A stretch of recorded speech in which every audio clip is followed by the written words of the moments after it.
Hello everyone, Dan here from the Next Issue Podcast. On today's video, I'll be doing a review for the new film that just came out on Max, Juror number 2. This is a new film from 2024, rated PG-13 with a runtime of an hour and 54 minutes.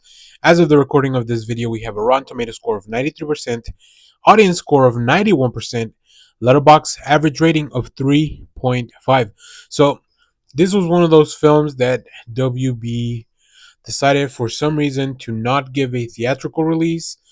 This is directed by Clint Eastwood, and I really don't know what happened. Obviously, the reception has been pretty good.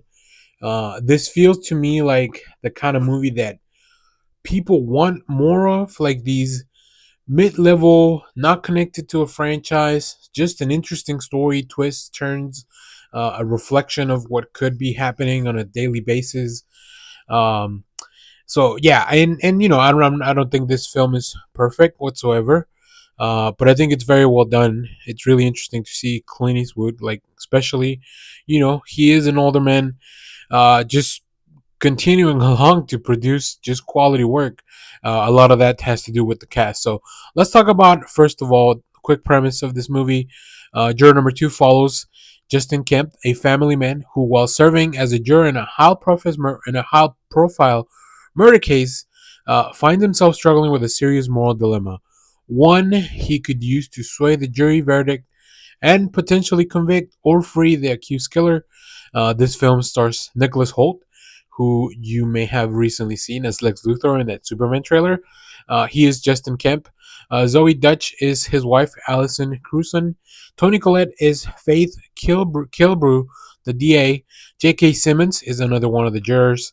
Harold and Chris Messina is Eric Resnick, the defense attorney. Um, I went into this film knowing that a lot of people really had enjoyed it, and I can see exactly why. The film really promises on what it delivers, which is a 12 Angry Men type of courtroom drama. Is it a case of guilty, not guilty? I think a lot of people who follow things like true crime or trials, especially things that come out into the larger world, like trials that are followed by the media, this is kind of a reflection of that. I think Nicholas Hoult delivers a great performance as he is the one character that we're following throughout the most. I think Clint Eastwood does a really interesting job of peeling back these layers to reveal little things along the way. But the major reveal comes maybe like 20 minutes into the film, where this is what really kicks things going. The film is a little long for my taste, maybe 10 minutes, 15 too long, a little bit. But if you're going to be watching this at home on Max, then I think you could definitely just throw it on, enjoy it, maybe even take a little break in the middle, get a snack, and then just kind of enjoy the rest of the film. This is one of those films. It reminds me of, I think it's Runaway Jury with Dustin Hoffman. Some of those things that I really enjoy. Pelican Brief. I don't watch a lot of courtroom dramas, but I do enjoy them. So I think this is just a very well executed film, small in scope, but it accomplishes what it's trying to do. And I think that because it will get the viewer involved with, like, where are things going to go, how's the verdict going to end, like all those little things. um, it almost feels interactive, but you still also have that constraint that you can't really do anything about it. Yeah, overall, I found this very intriguing, very interesting, full of great performances. I think there were some moments where um, there was a little bit too much revisiting of some stuff, and I think that's what pads a little bit of the runtime.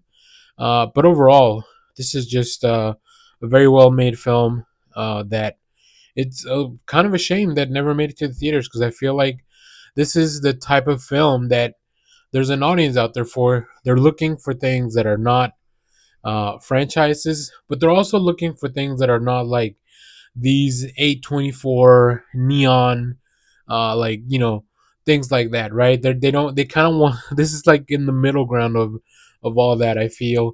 And this is no slight to the film in any manner. I think that some of the better stuff that came out in the 90s and the early aughts was stuff like this, that is just a one-off story of an everyday life, slice of life type of thing. So yeah, I enjoy slice of life type of stories. This has a little bit of a criminal, you know, type of a procedural type of twist to it. So I really enjoy that. So yeah, there you have it. As I mentioned, this is now available as of the release of this video on Max, which is one of the reasons that I wanted to check it out. So, if you have seen this film, let me know what you thought about it down in the comments. As always, thank you for watching, everyone. Remember to share, like, subscribe, hit the bell so you know when we go live. That is most Saturdays, 10 a.m. Central Standard Time. Stay tuned. We have more comic reviews, trailer reactions, TV recaps, all that fun stuff here in the channel. Thanks for watching, everyone. Bye bye.